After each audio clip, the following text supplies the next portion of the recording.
Before we get started, Talk Music Talk has a newsletter, a weekly email featuring the current week's guests, plus what past guests are up to. Also, I'll tell you about shows I've attended and new music that I like. To sign up, head on over to talkmusictalk.com, click on the link, subscribe to newsletter, and you are all set. That's talkmusictalk.com. And now for today's episode. Hello there. Welcome to Talk Music Talk with Boyce. I am Boyce. This is my podcast. You are listening to episode 122 of Talk Music Talk, a weekly music interview podcast where I have long-form conversations with people who are connected to music from different genres and backgrounds, established, emerging, somewhere in between. And on episode 122, I'm going to call this one of my favorite interviews. Singer-songwriter Dougie Poole, and he has released one of the best country albums I have heard in a long time.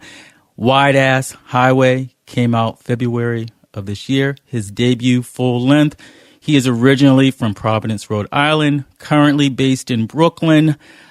Great music, great person to talk to. In college, he was on that path to be a doctor, attended Brown University for math, but decided to follow his passion for music instead, talks all about it. This is a very wide-ranging conversation. We talk about his influences, Grateful Dead, pop music and melodies, Rihanna, math even. Great section on math. We get his thoughts on country music, what he thinks about it, and how he thought he could put his spin on some of the guidelines, as he puts it, on country music, and I believe he did. We talk about the album, Wideass Highway. Great album. I highly recommend it. Came out in February of this year, as I mentioned. He also had an EP before that, which we talk about. After the interview, you're going to hear two songs from Wideass Highway, Tripping with the One You Love and Less Young, But As Dumb. Those are two of my favorites from the album. Great conversation. Did I say that? I'm just going to say it again because it's true. One of my favorite interviews. It was a pleasure to meet him, and I love the music in advance and then have a great conversation with the artist. But here it is, without further ado, my conversation with Dougie Poole on Talk Music Talk. Enjoy. Whenever you ask people what type of music they listen to, right? Yeah. And there's the people like, oh, I listen to all types of music. And then they're like, except rap or except country. Right. Did you have that for yourself, or you always liked country? Or? No, I'm pretty omnivorous in that respect. There was like a time in high school when I was only listening to like jam bands and jazz, but I got over that pretty quick. Like, I like a lot of everything. What were you listening to, like Fish? Yeah, in high school, a lot of Fish. More Grateful Dead, though. Okay, I was a big Grateful Dead fan. And I think, like, I'm not shy about that, like, kind of coming through in my music. Yeah. I think a little bit. Yeah. The Grateful Dead seems like a good gateway into it. Yeah. Well, I think one of the things I really liked about it is that they did a lot of cover songs, you know, so, like, any band that does a lot of cover songs turns you on to a lot of other really good music, you know, which I think is cool.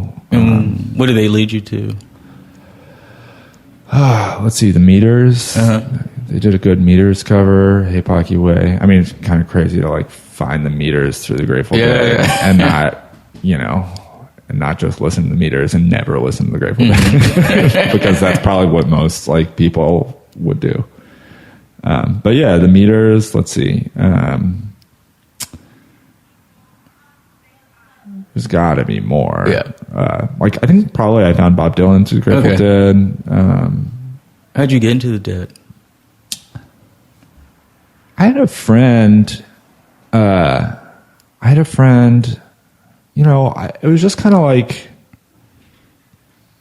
let's see. I remember my dad saying something like, I always kind of like the Dead. My dad was a doctor, so like he was not like a Dead guy. He wasn't like nobody in my family. No, nobody in my family like cared that much about music.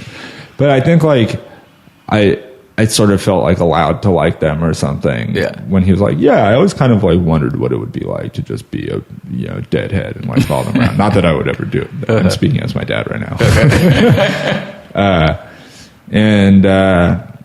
I think that maybe somehow flicked a switch in me. It was like, maybe that's exactly what I want to do. It's just like follow around. Of course, the Dead. This was all happening like after Jerry Garcia died and whatever. But and so,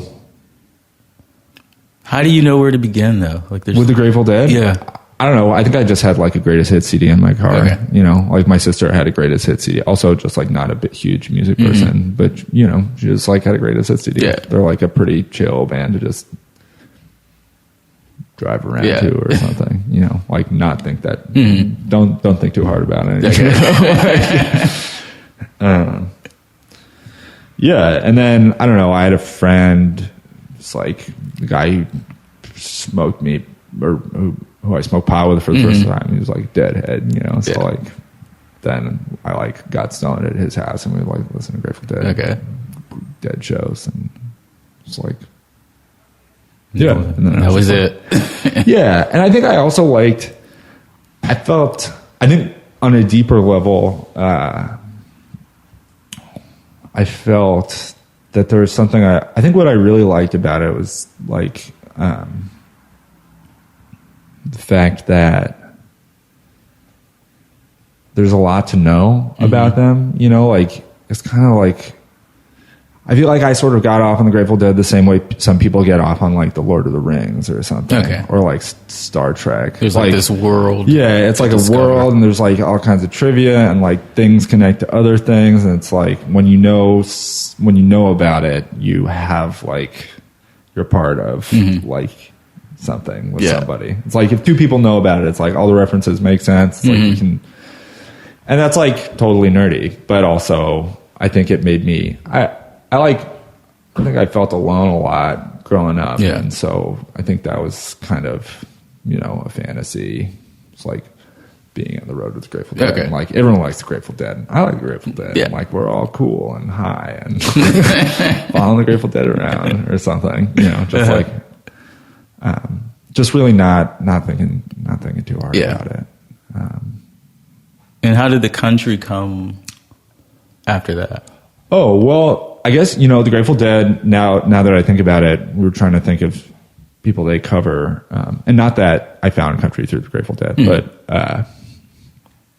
they covered like Merle Haggard and Marty Robbins and, like some of the old country guys. But I think probably I came to it just because I really like the way the pedal steel guitar sounds. Like it sounds like this crazy. It's this really versatile, weird, alien instrument. It sounds like it's from another planet, but for some reason, the only genres of music in which it is like really at home is like Hawaiian music and like country music. Why is it's that? Really weird. Like I have no idea why. I mean, and obviously like some experimental music and stuff, but like it really never found much of a home in just like straight ahead rock music or like R&B or any of these like great, amazing, like really sonically complex music types. I've never thought of that. That's true. Yeah, it's just kind of like only in the most straight-laced, like rigidly traditional country music is like the pedal steel guitar there, which is just so strange because it seems so out of place. It's like, it sounds like an alien being like tortured or something, something crazy. It sounds sad. Is that what you're saying? Yeah, it sounds sad. Yeah, it does. But also sad and like, otherworldly also is what I would say. Yeah. So did you want to play the pedal steel? Was it? Not, yeah. I mean, I think I always, I had a fantasy about that, but, and I actually tried to buy one recently and I couldn't even figure out how to tune it. So I sold it. Pretty sure it like sat around in my house for a while and then I sold it. It's like, I was not going to figure this out. Is it very dissimilar from a guitar? Or do you have some working knowledge? I couldn't tell you. I couldn't get it in tune.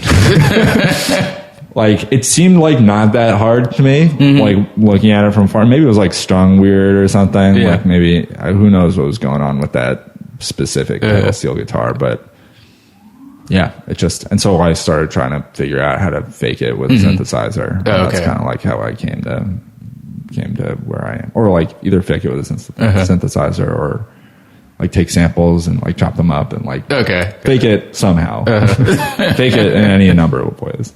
What instruments do you play? I play bass, guitar, I play guitar, and I can like fool around on the piano. What was the first instrument? Because I had some piano lessons when I was really young, but the first that was always kind of like I was like sitting at the piano and there's like someone with a gun to my head behind it. But then in like 5th grade or something, a lot of my friends were playing guitar, and I was like, I want to be different. I'm going to learn how to play the bass. Yeah. And so I just started learning bass guitar in 5th grade. You have a teacher? Or I had the guitar teacher at my high school or at middle school. Yeah. He was, his name was Ed Russell. Hey, Ed. Just kind of like he was like a jazz guy. And, when I was in 5th grade, he was like the coolest guy around, And, he taught me about Jimi Hendrix and like Deep Purple and the Beatles, and, just like stuff. I was like, I want to learn bass. I'm going to like play Green Day and Blink-182 and stuff. And he was like, oh no, look at all this. Yeah. Let's go back. Much better stuff.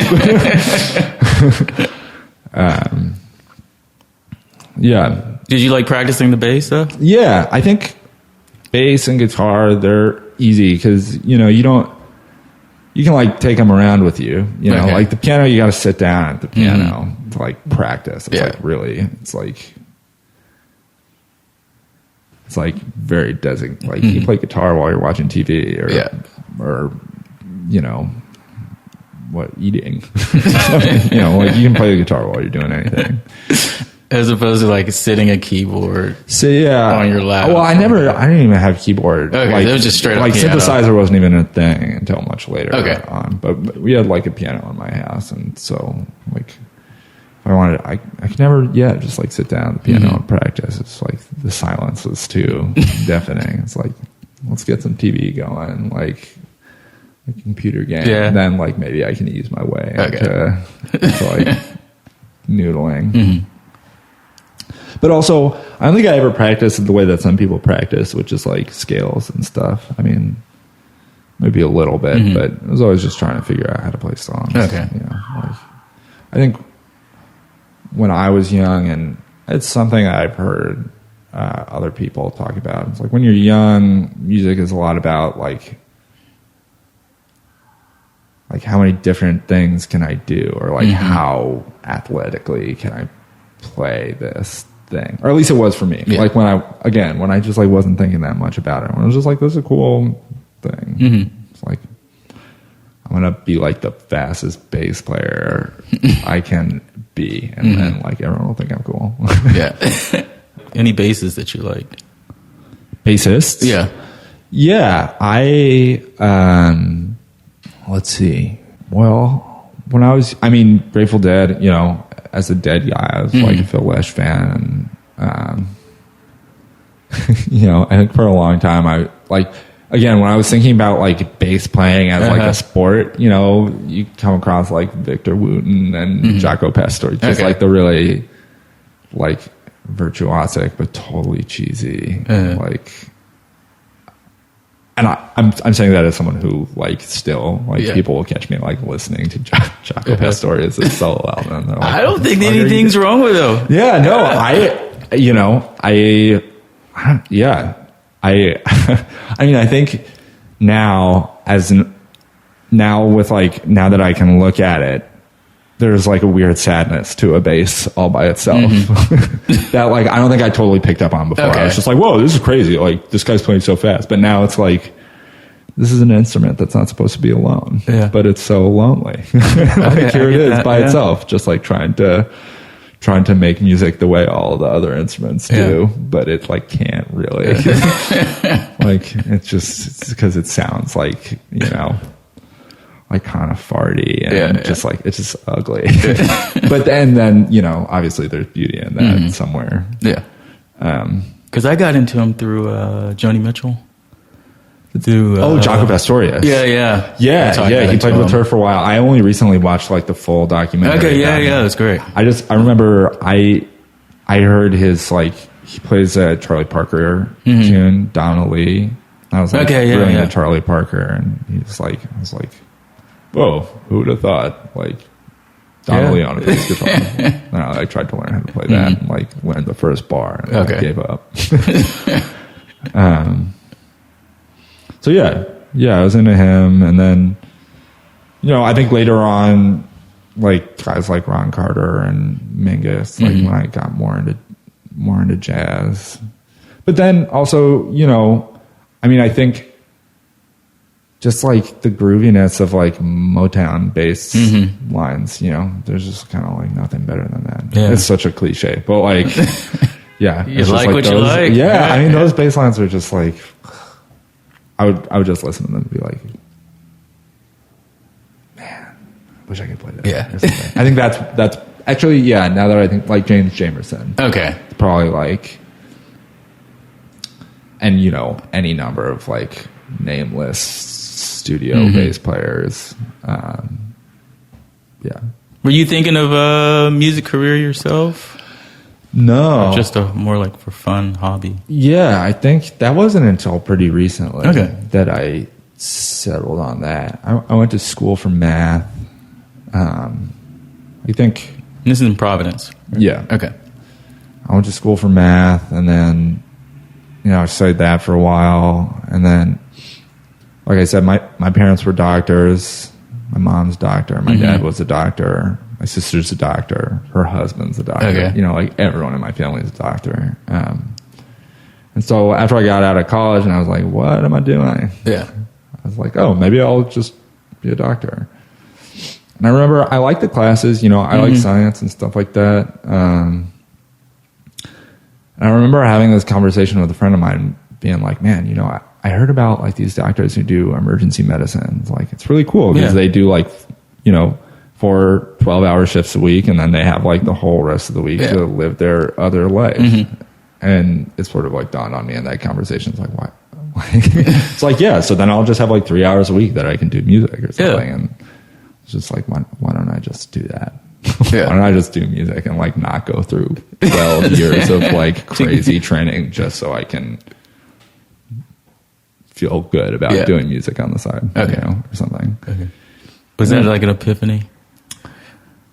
Yeah, maybe a slow one. Or maybe like looking in retrospect, you know, those moments seem a lot clearer and more instantaneous than perhaps they are actually. You know, I mean, I think probably there was something going on before I had that conversation and there's a whole lot of stuff that had to go on afterwards, but I remember that conversation specifically. Is that heartbreaking to the family if you're not going to be a doctor? A version of that. I would say they were angry, real angry. Still are, maybe.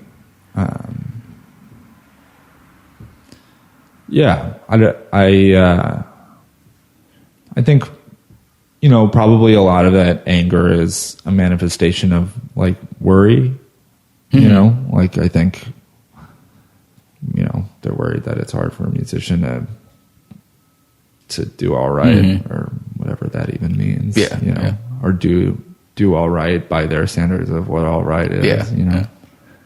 And I think, you know, worry and maybe fear and like maybe feeling, I don't know. Yeah.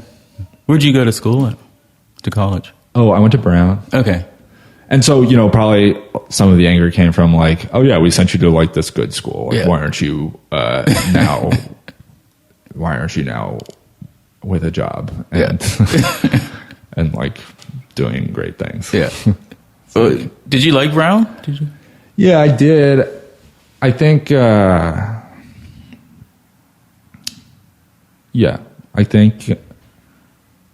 think now in retrospect, I think like my spot would have been better for somebody else.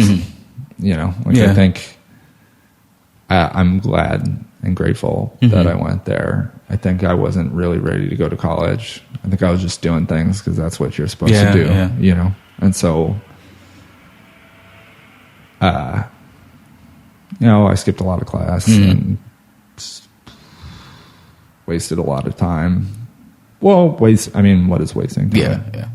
But, you know, I think I spent a lot of time figuring things out that didn't involve, that don't necessarily require, you know, like really nice school going on. Okay.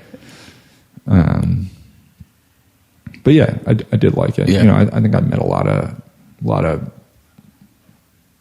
people who are really dear to me there, and who have helped me. You know, my world was pretty small before I went there, and like the way I thought about things. Like I said, it was just like sitting around smoking weed, listening to jam band music, and you know, I think a lot of people at Brown, and also in Providence in a larger sense, because I lived there for a while after school, just like, you know, like really taught me how to open my mind up a little bit and think about things more openly. Okay. Yeah. So you're like coming from a bubble. Yeah, I would say so. Well, yeah, you know, the doctor's kid bubble. It's like, and I got a pretty small family. So there's a lot of like,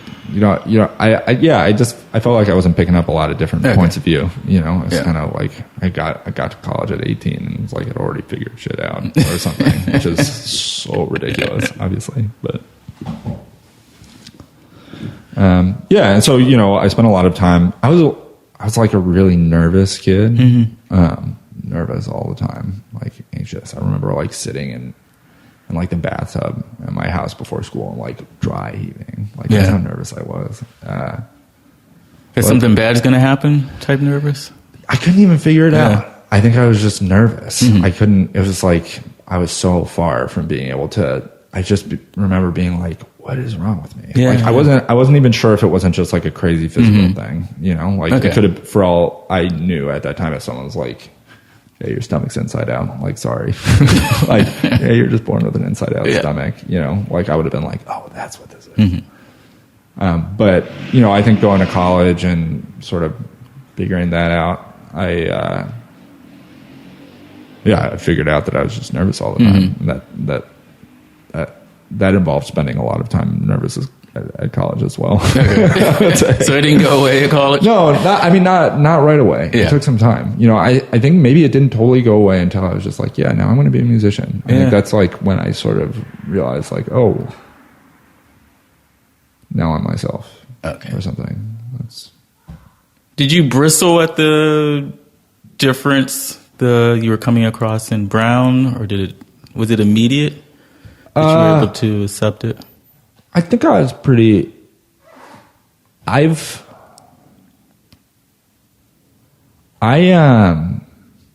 No.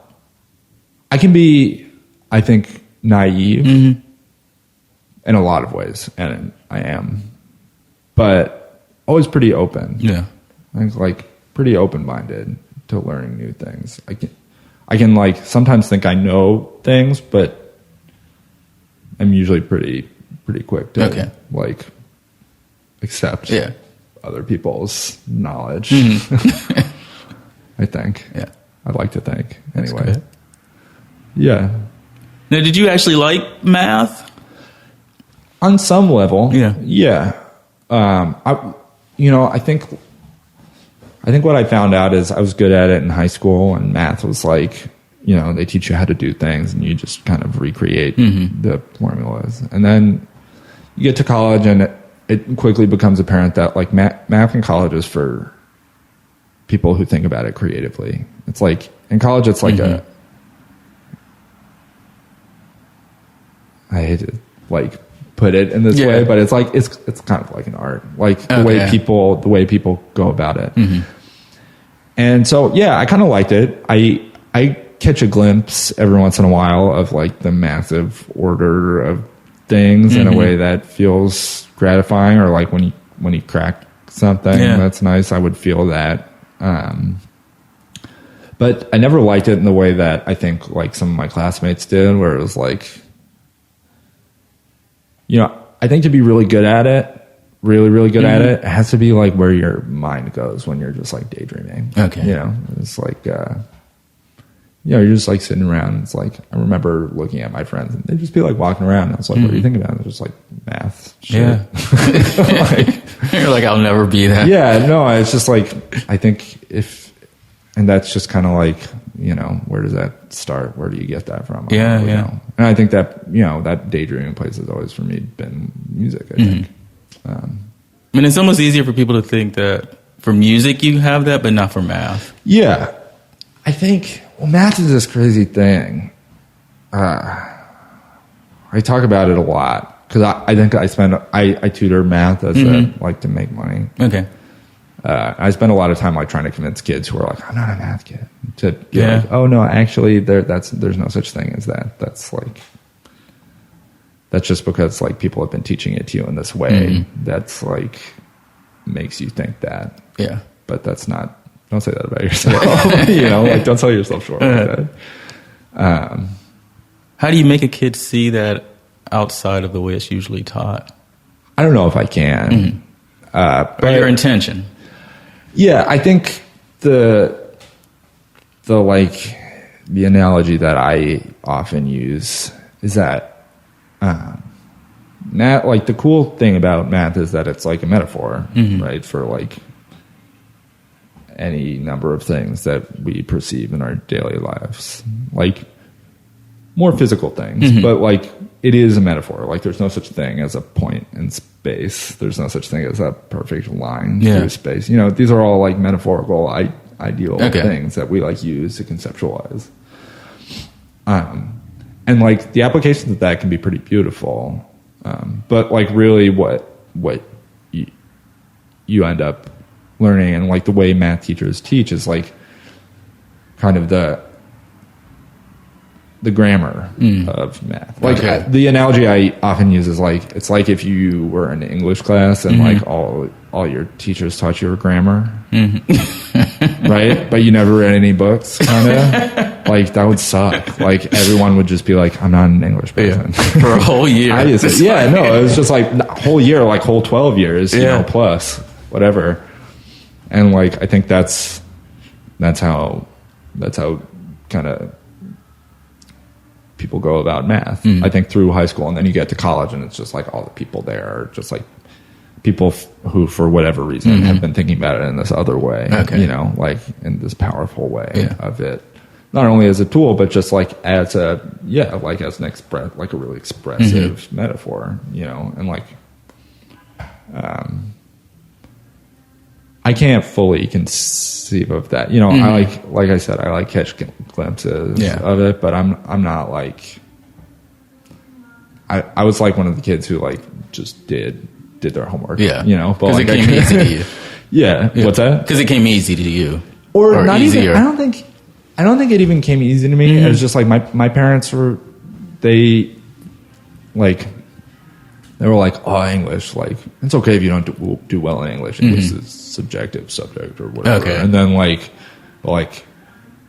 math is like, that's something that you can like rely on. Okay. It's like, there's a right answer, like, which is like, again, down the line, it's like becomes less true. Yeah.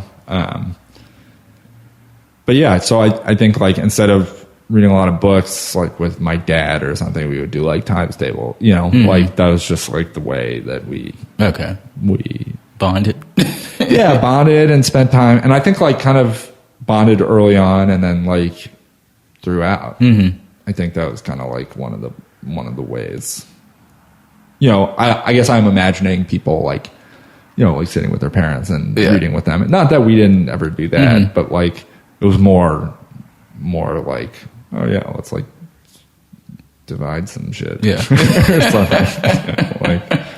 Or whatever. But, you're just describing it that way, that it's creative and that... Yeah, I think that's something I didn't realize. Grammar. That's something that I've come to through thinking about how to teach it to other people. That's not something that I was aware of while I was doing it. I was just like... All I was thinking while I was doing it was like, oh, this is really fucking hard. I can't figure this out. Because I was a kid who was like, I'm not a math kid. Right. Yeah, totally. I mean, I think most, like a lot of people are, and it's just like... And it's like if you have someone who can open that up. Because when I went to college, I had a professor and I had to take algebra, which I'd bombed in high school. And he taught algebra in such a way, it was fascinating. Yeah. Like I couldn't believe that it could actually be this easy. Yeah, I think if you come at it the right way, and the other thing I think has to do with it is like time. Like if you just think about it,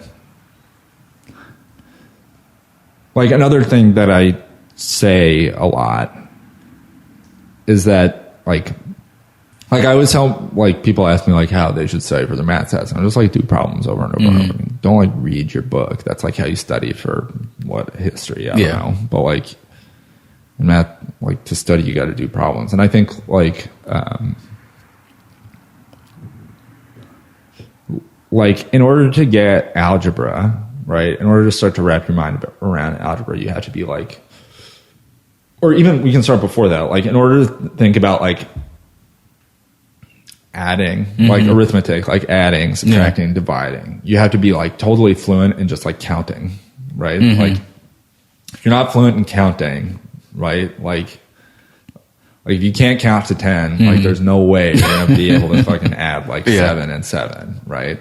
And like if you can't multiply and divide, like if that's not like happening automatically in your brain, then like algebra is going to be like kind of tough, right? Because like in order to start to wrap your mind around like variables and like things like missing numbers and all that stuff, in order to like see the bigger picture of it, you have to be fluent in the language of like just multiplying and adding and stuff. And then like, it goes on to the next thing, like trig. You're not really going to be able to like wrap your mind around trig unless like all the mechanics of algebra are just like things that like, so you have to get yourself like fluent on one level for it before you can like free up the space in your mind to like start thinking about the next big step back of it, or step into it as it would be, or both, whatever. Which is scary because you think if you miss stuff in 5th grade, down the line you've already like, I think that's exactly what happens with people. Yeah, I mean, I think that, and that happens,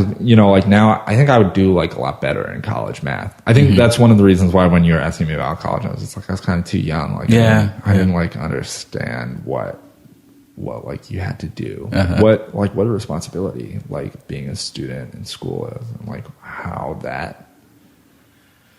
that's like a privilege, and like that's and you owe it to the opportunity to like study a lot and like do it to the fullest. And I didn't really get that back then.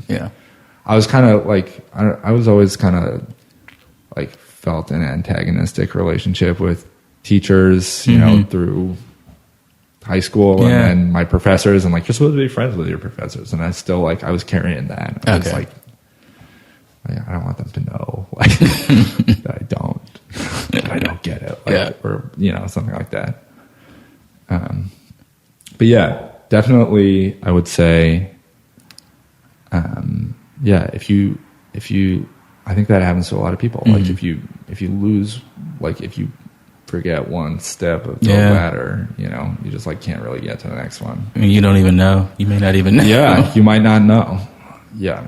I feel like I'm still kind of like, as I teach kids like algebra, which like, I mean, I think like if I was like talking to like the kids I went to school with about like teaching kids algebra, they would just be like, oh, this is so boring. But like I'm like still figuring out ways of seeing things. I think that's what makes it like not totally insufferable for me, is that like every once in a while I'll just be like, oh, like no shit. Like, that's like, that's pretty cool. Okay.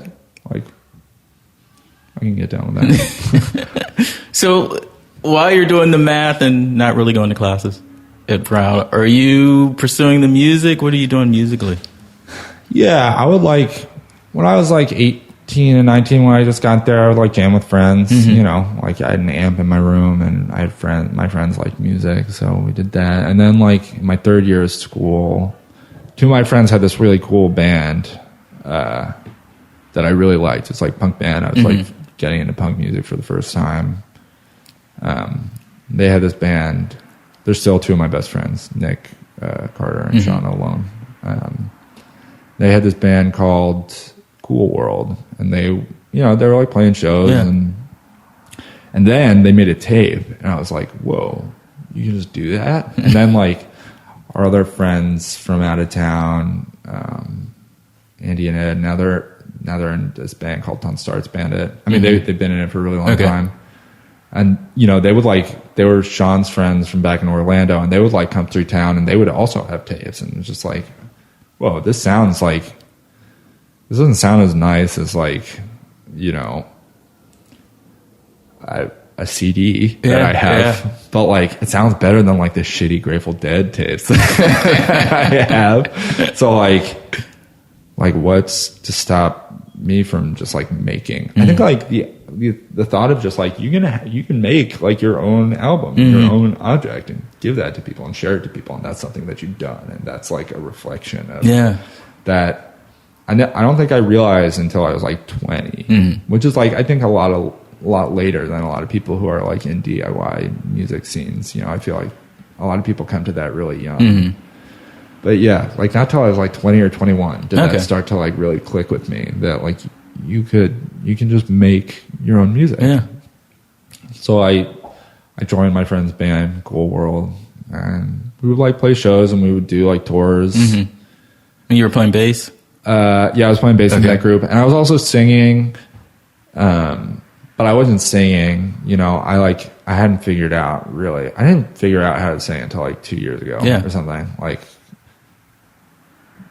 because I was only singing like when we were playing really loud, you know. It's like I only felt comfortable singing when there was just like basically no chance that anyone could hear me, you know. Like I wanted people to see that I was singing, but like you're not supposed to hear what I'm saying. They're feeling what you're saying. Yeah, maybe, but you know, maybe not, because like if that's really how you're thinking about singing, like was anything coming across at all? Like, who knows?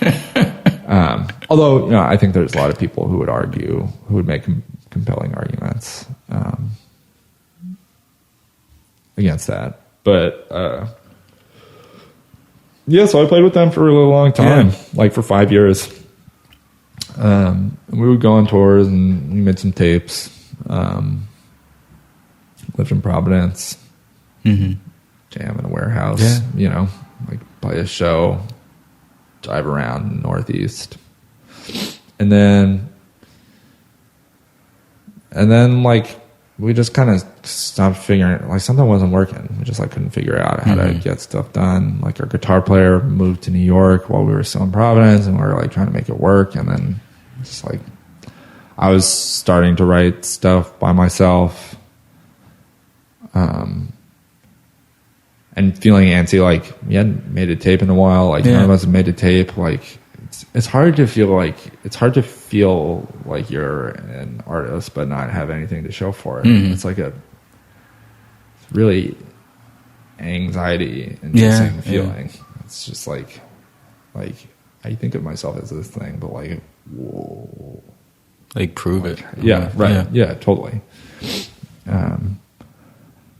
Yeah, and so you know we were doing that kind of like noisy, like someone once called us like the noisy DIY arena rock, something like that. Like just like, you know, it was all right. Yeah, it was cool. I think my favorite record that they made was the record that they made before I ever joined the band. But yeah, it was really good. Yeah. What was the stuff you were writing? I was writing songs. Like when I played with them, we were like doing riffs and like making noise and like playing really loud and heavy. Yeah. But I don't know. I think I just like song. Yeah, you know, I was writing songs. Was it like trying to figure out how to write songs, sort of, and figure out how to sing? Like I like melody and harmony, and like those are. I also really like heavy riffs and like, you know, beats and whatever. Yeah. But I think like what comes out of me naturally is when I'm like not trying to do anything really other than just make something. It's just like melodies and harmonies. Okay. And I was going to ask you about melodies because that's very strong in your music, the hooks. So it's like, was that something you recognize immediately in yourself, that you could come up with hooks and strong melodies? I don't know if that's. I don't know. I don't think I ever realized it while I'm doing it. More organic. I think that's something. I think like it, like things that feel like hooks to me will like not be hooks to anyone else, and like things that feel like hooks to other people, and it's like, oh, I was just like filling space. Like, I don't. But that is one of the things that I like about listening to music. Like I'll get into a record, but like I can listen to a pop song like 100 times before I get tired of it. And it's just like for the payoff of the like one chorus or something, you know, like where it's just like, damn, that second and a half of like word and melody, and then like whatever happens after it is just like so. That's like the only reason I keep like sitting through like the first 2.5 minutes of this song over and over again. It's just like for that one. Yeah. And so I think that that's something that I whatever my way of thinking and enjoying that, or I would say my enjoyment of that, I think, reflect itself in like my taking joy in the music making process, and just like how I like try out a bunch of different shit until like one thing is just like, oh, that's the moment that I like, the 1 second that I want to have in there, and it's just like then you just kind of build a song around it, and like maybe sometimes a couple other ones will happen or something. Were you looking to join another band now that you're writing songs, or maybe just solo then? Yeah, I started putting together a band to play your music. Yeah. Okay. When I moved to New York like 2.5 years ago, I was playing around with some people and like trying to. It's hard to just decide like I'm gonna write my own songs and sing them. It's like you want like somebody to be complicit. With, you know, like you want somebody to like take responsibility with you if it sucks, or like to share it with you if it's awesome. You know, it just like feels nice to have it be something you share with somebody or a group of people. But I just like I was having real trouble like finding people who wanted to work on it as hard as I wanted to work on it or something. Which is not that people were working on it hard in the same way that I wanted to work on it. Like, because I just interviewed somebody and they're saying that they found the band was already formed and they joined as the vocalist, and they were like, "Oh, I really have to step up because they're serious. This isn't a hobby for them, right? Just a hobby, which is fine. Yeah, no, hobby's fine. Yeah, hobby's great." But she realized, like, no, I got to step up too. Yeah, I think.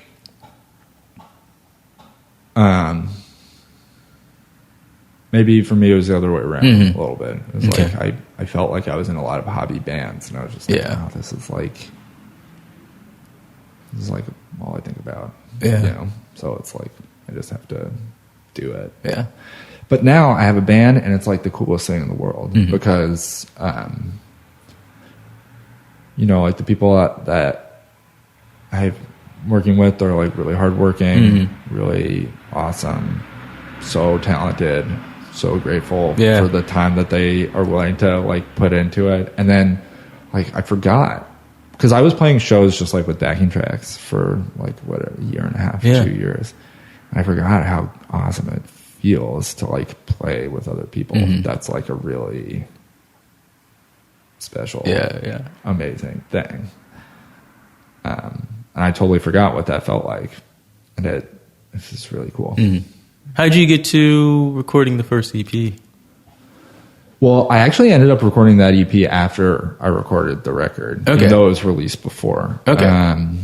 So Wideass Highway was recorded first. Yeah. And then the EP. Am I saying that right? Onlyville System Special. Yeah, that I recorded after. That's like, I don't know, just something I like, because it was we were like in the record press and like trying to figure out like the cover art and all that stuff. Yeah. And it was just like, oh yeah, I like want to put something out there in between like now and the 8 months from now until I can actually have my record.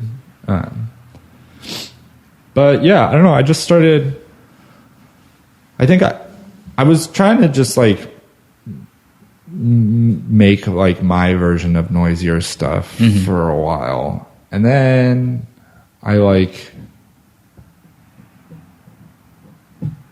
know, all of a sudden I just started thinking in terms of like country songs. Like, this is a really nice way of expressing sadness. Yeah. Like, this makes sense to me. It's like easy and straightforward. It's like nice to work with guidelines, you know. There's like a lot of really strict, that's like what makes country country, is that there's like, you only go so fast, like it's like you don't use so many chords, like you got to talk about certain things. And then I was like, oh, this is really cool, because that also means that there's a lot of rules to break. Okay. So it's like there's a lot of, you know, there's a lot of things that are set up for you, and it's like all you can do is just like decide which ones you don't want to follow. And it's like, maybe it's still a little country, but like, you know. What are some things you wanted to subvert? All kinds of stuff. Or what ways did you subvert them? Well, I don't know if I even have, you know, I mean, I think it's something that I'm like trying and just always trying to think about, you know. I mean, I think, like lyrically, that seems like yeah, for sure. The lyrics of country songs are like, you know, they get caught up in tropes a lot. Pickups, you know, whatever. Beer. A horse, I don't even know. Horses, dogs, cats. And like I wanted to see if I could like take some of the, like, I mean, obviously there's tons of amazing female country singers and songwriters. The male country singers and songwriters, like there's a lot of like masculinity in it, and I don't know. That's just it seems like showboating or something. It's like a bird of paradise, like puffing out its chest or something. Like I don't know. So how you could be less of that? I think just by being myself, kind of, you know, because that's just not. Yeah, I think a lot of it is also just like listening to country musicians and like realizing that like, oh yeah, these guys are really good songwriters, but like there's just these things that are not right about it to me. You know, like would listen to like a lot of David Allan Coe or something, and then it's like you come across, he did that like set of tape. I don't know if you know about him. He like did this set of tapes where it's like, it's all like X-rated songs, and like there's a big stars and bars on the back of it, and it's just like, oh, dude, like we had a nice thing going, and like and you blew it. You totally blew it. And then it's like, you know, and so I feel like I've had that sort of interaction with a lot of the like country musicians who I draw a lot of inspiration from. And it's just like, I'll be like going along, and it's just like, you blew it. Yeah. Like, whether it's like something racist or like sexist or homophobic, it's just like something comes through that's just like, why couldn't this just be a nice thing, you know, or something, or not even a nice thing. It's just like, why, like how can you be so sensitive in this one way and just like totally be overlooking all this shit and like not like, how can you be tapping into like the deepest sadness that I'm able to feel and just like completely ignoring the feelings of other people? Yeah. It's just like crazy.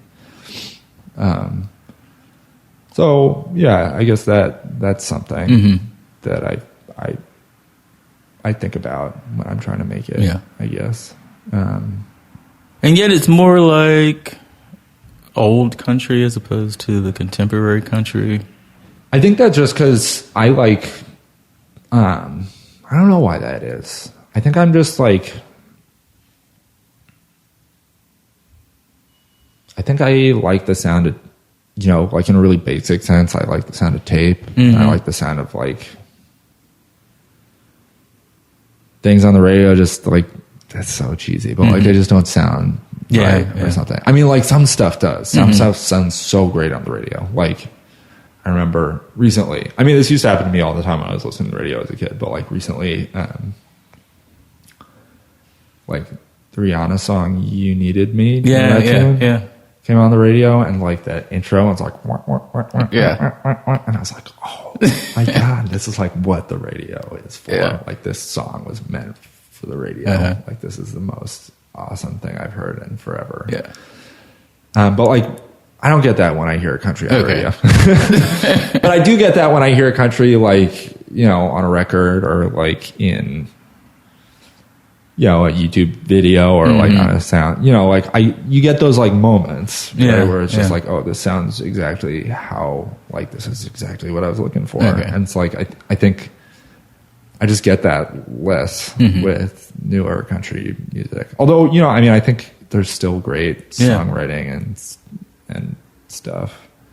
There's just something about the sound. Maybe. I don't know. And how was the overall process of making the album? It's a lot of like watching TV and like wishing I was working. Yeah. And a lot of like prying myself away from that and like just forcing myself to do something for like 20 minutes or 30 minutes. You know, like scribbling stuff in journals, like listening to songs and being like, how can I steal this without anyone knowing? Like, or not, you know, not steal it, but like, how can I do exactly this without anyone being able to tell? Like, what's that, borrowing? What? Yeah, borrowing, right. And drawing inspiration, whatever. A lot of, just like lying on my floor and eating chicken and like watching TV. I don't know. Yeah.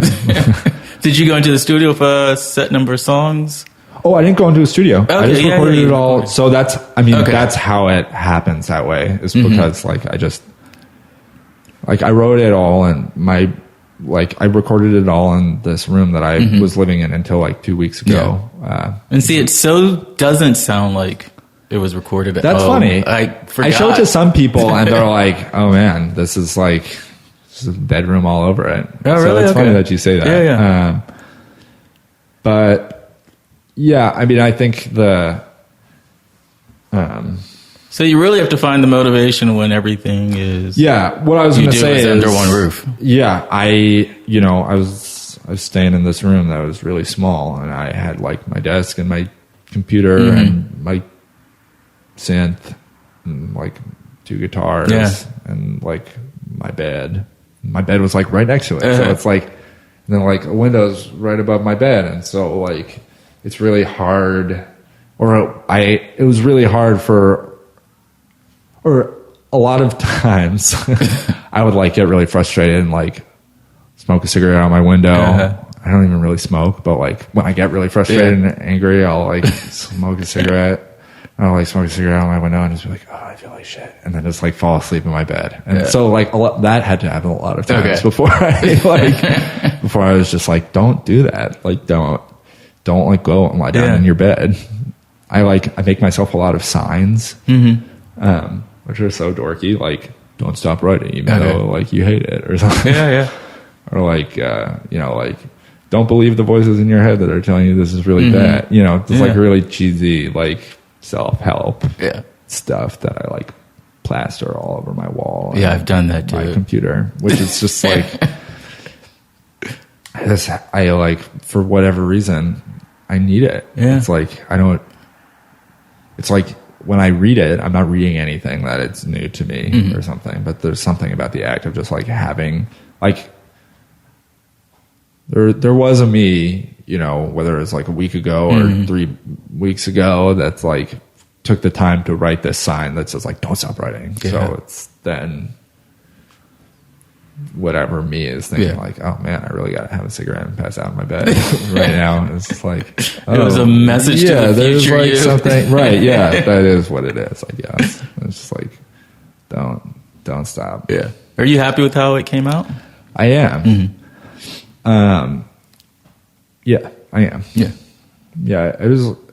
It's like, I kind of like moved to New York and I was like, I'm going to make a record. Yeah. Like I got to have a record. Is that feeling that I was saying of like feeling like you're an artist or a musician, but not having anything to show for it. It's like, I got to just have something, you know? And it's a real vinyl. Yeah. Tangible. It's real. I was like, yeah, it's freaky. Yeah.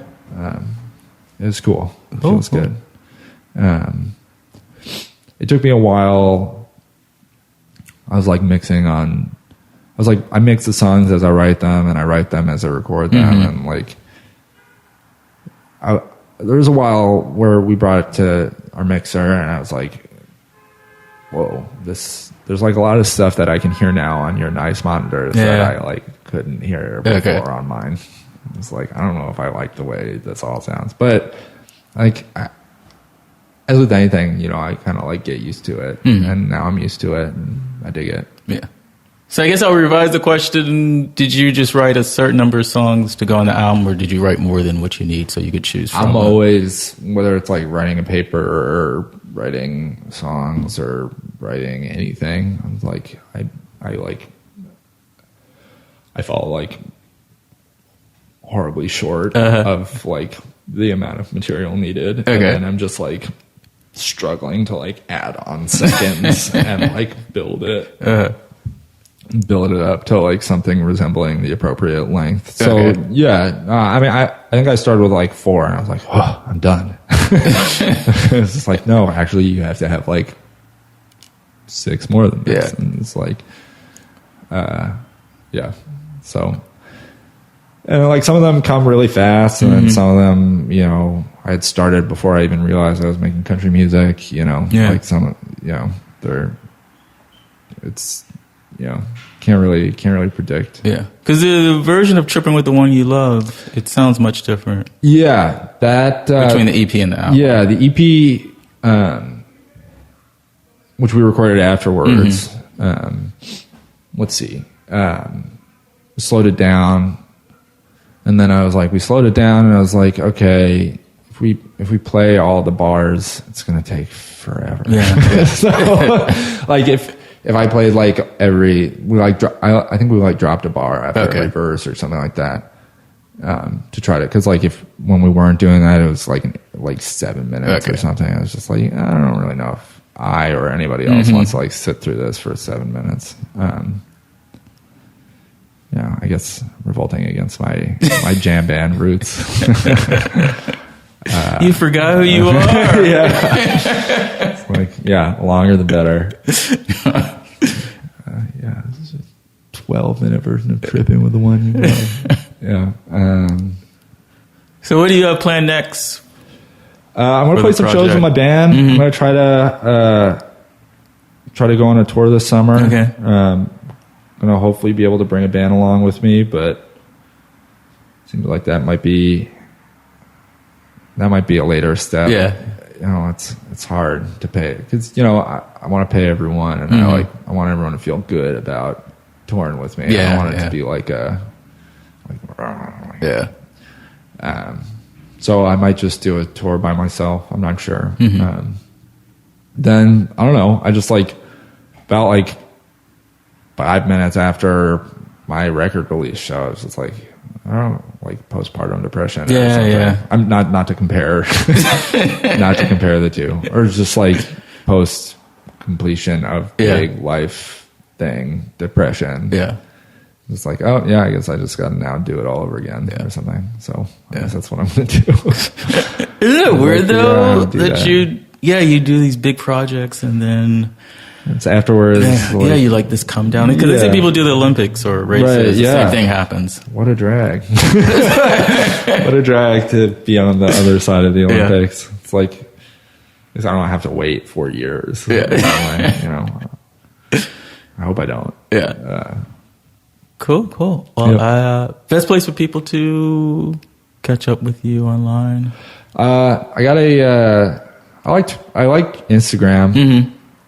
I haven't been doing it as much because I've been so busy, but I like making a little Instagram post. I like was it Dougie Poole? Yeah, Dougie Poole 666 at Instagram. Okay. Let's see, I got a Facebook page. Mm-hmm. I don't post there a whole lot, but like I'm gonna try to post more. I try to like post all my shows and stuff, and like when I go on a tour, I try to like make a cute little tour video and the album's on Bandcamp. DougiePoole.bandcamp.com. You can email me at DougiePoolemusic@gmail.com. Okay. And that's Poole with an E? With a P. Poole with an E and a P at the beginning. So Poole. I'll put all that in the show notes. Cool. Yeah. For people who don't like to rewind.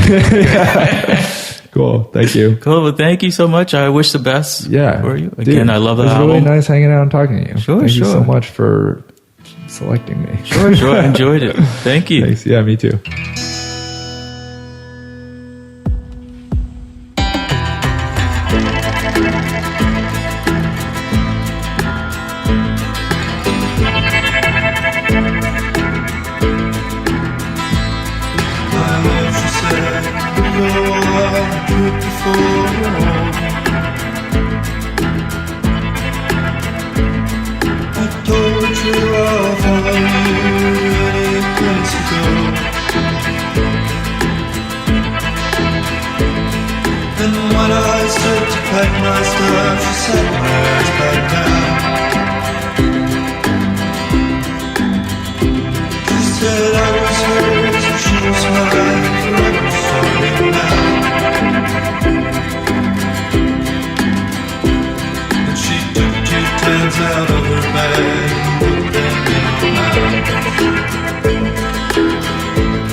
goes away. No, it's not easy. Driven one by one on every little feeling that you feel. This time is real, the twist is real, and every word you say just goes away.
And that was 2 tracks from Dougie Poole's Wideass Highway, Less Young But As Dumb, and Trippin' With The One You Love.